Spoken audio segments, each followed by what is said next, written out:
Hello అండి. Hi అండి. ప్రతిపక్షంలో ఉన్నప్పుడు వైఎస్ జగన్మోహన్ రెడ్డి గారు అమరావతి రాజధానిగా వస్తే మాకు ఏ ప్రాబ్లం లేదు అని జగన్ గారు అన్నారు. ఆ పార్టీలో ఉన్న ఎమ్మెల్యేలు ఎవరైతే అన్నారో వాళ్ళందరూ ఓకే చెప్పారు.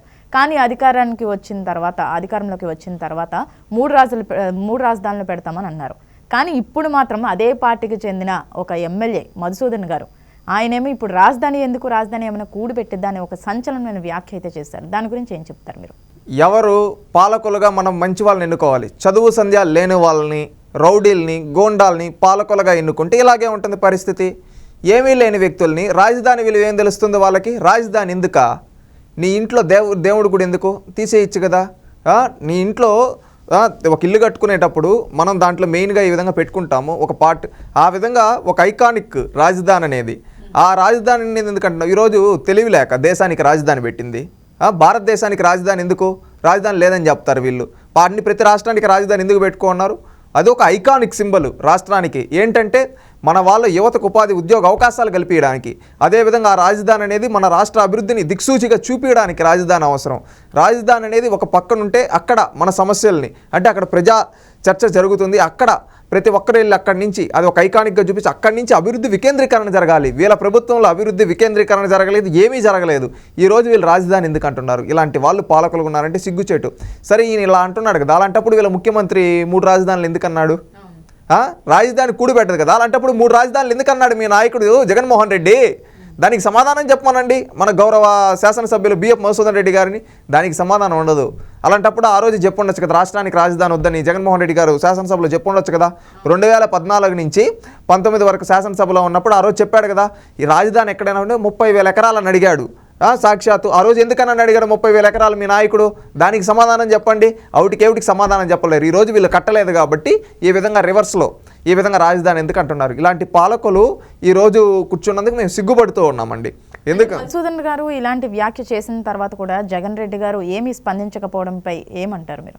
ఏంటంటే అండి, అరాచక శక్తులు రాజ్యం వెళ్ళేటప్పుడు వాళ్ళు ఏమని మాట్లాడతారు? జగన్మోహన్ రెడ్డి కట్టలేడు, అదే ఇన్ఛార్జ్ చెప్పిస్తున్నాడు అంటే రాష్ట్ర ప్రజలకి ఒక మెసేజ్ ఇచ్చేస్తున్నారు, మేము రాజధానులు కట్టలేము, మేమేం కట్టలేము అంటే. యువతకి ఏం మెసేజ్ ఇస్తున్నారు వీళ్ళు? పరిశ్రమలు తీసుకొని రాలా, పరిశ్రమలు తరింగొట్టారు, ఉపాధి ఉద్యోగ అవకాశాలు లేవు. ఈరోజు మన రాష్ట్ర యువత ఎక్కడికి వెళ్ళి పని చేసుకుంటున్నారు? పక్క రాష్ట్ర రాజధానిలో పనిచేసుకుంటున్నారు. బెంగళూరు, చెన్నై, హైదరాబాదు. ఇక్కడ వాళ్ళ యువత అంతా వెళ్ళి అక్కడికి ఎందుకు పని చేసుకుంటున్నారు? రాజధాని కూడిపెట్టదు కదా. కూడిపెట్టినప్పుడు అక్కడికి వెళ్ళి ఏం చేస్తున్నారు మన రాష్ట్ర యువత? ఆయన నియోజకవర్గం నుంచే పక్క రాష్ట్రాల్లో బెంగళూరులో, చెన్నైలో, హైదరాబాద్లో ఎంతమంది ఉద్యోగాలు చేస్తూ ఉంటారు? వాళ్ళని అడిగితే చెప్తారు రాజధాని విలువ. ఈరోజు మనకు రాజధాని లేదు కాబట్టి పక్క రాష్ట్రాలకు వలసలు వెళ్ళి బెంగళూరులో, చెన్నైలో, హైదరాబాదులో ఉద్యోగాలు చేసుకుంటున్నారు మన రాష్ట్ర యువత. అదే మనకు రాజధాని ఉంటే మన దగ్గర ఉద్యోగాలు చేసుకుంటారు. వాళ్ళు వచ్చే శాలరీని ఇక్కడ ఖర్చు పెట్టుంటారు. ఇక్కడ ద్వారా ఇన్కమ్ జనరేట్ అయి ఉంటుంది. ఆ ఇన్కమ్ ద్వారా రాష్ట్రానికి ఖజానా నిండి ఉంటుంది. ఆ ఖజానా ద్వారా ప్రజలకు సంక్షేమం అందించుండొచ్చు, రాష్ట్రాన్ని అభివృద్ధి చేసుకోండొచ్చు. ఇది జరిగేది. ఈ మాత్రం కామన్ సెన్స్ లేకుండా మాట్లాడుతున్నారంటే అలాంటి వ్యక్తి శాసనసభ్యుడిగా ఉన్నందుకు మన రాష్ట్రంలో ప్రజలు సిగ్గుపడుతూ ఉన్నారని నేను తెలియజేస్తూ ఉన్నాను. జగన్మోహన్ రెడ్డి గారు డైరెక్ట్గా చెప్పలేక వీళ్లతో ఇలా చెప్పిస్తున్నారు అనుకో. అయి ఉండొచ్చు. ఏమన్నా రాజధాని అంటే ఈరోజు రేపు అంటాడు, మంగళవారం కబుర్లు చెప్తారు ఈ ముఖ్యమంత్రి. అందుకని నాకు తెలిసి రాష్ట్ర యువతనంతా నేను కోరేది ఒకటే, రాజధాని ఎందుకు అంటున్నాడు? ఈరోజు నువ్వు ఎక్కడ చదువుకున్నావు, ఎక్కడ ఉద్యోగాలకు వెళ్తున్నావు? పక్క రాష్ట్ర రాజధానుల్లో చేసుకున్నావు. అదే నీకు రాజధాని ఉంటే నీ రాష్ట్ర రాజధానులు చేసుకున్నావు. కూడుబెట్టేది కాదు, కూడబెడతాయి రాజధానులు. అది గుర్తుపెట్టుకోండి.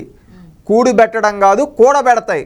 ఏ విధంగా అంటే మన రాష్ట్రంలో చదువుకునే యువతకు రాజధానుల కంపెనీలు ఈ చుట్టుపక్కల అభివృద్ధి వికేంద్రీకరణ జరిగితే అక్కడ కంపెనీల్లో మన వాళ్ళు ఉద్యోగాలు చేసుకుంటారు. ఆ ఉద్యోగాల వల్ల వాళ్ళకి జీవనోపాధి పెరుగుతుంది. అదేవిధంగా వాళ్ళకి ఆర్థికంగా వాళ్ళు అనగదొక్కుంటారు. ఆ వచ్చిన డబ్బులతో వాళ్ళు ఇల్లు అభివృద్ధి చేసుకుంటారు. వాళ్ళ చుట్టుపక్కల అభివృద్ధి, గ్రామాల అభివృద్ధి జరుగుతుంది. ఆటోమేటిక్గా రాష్ట్రం అభివృద్ధి చెందుతుంది. మన దగ్గర సంపాదించిన ఇంకా మన చుట్టూనే జనరేట్ అవుతూ ఉంటుంది. మనకి ఇక్కడిక్కడ సర్క్యులేట్ అవుతూ ఉంటుంది. దాని ద్వారా రాష్ట్ర అభివృద్ధి అనేది జరుగుతుంది. ఇది తెలుసుకోండి. చదువులేని మూర్ఖుల ఎమ్మెల్యే అయితే ఇట్టే ఉంటుంది.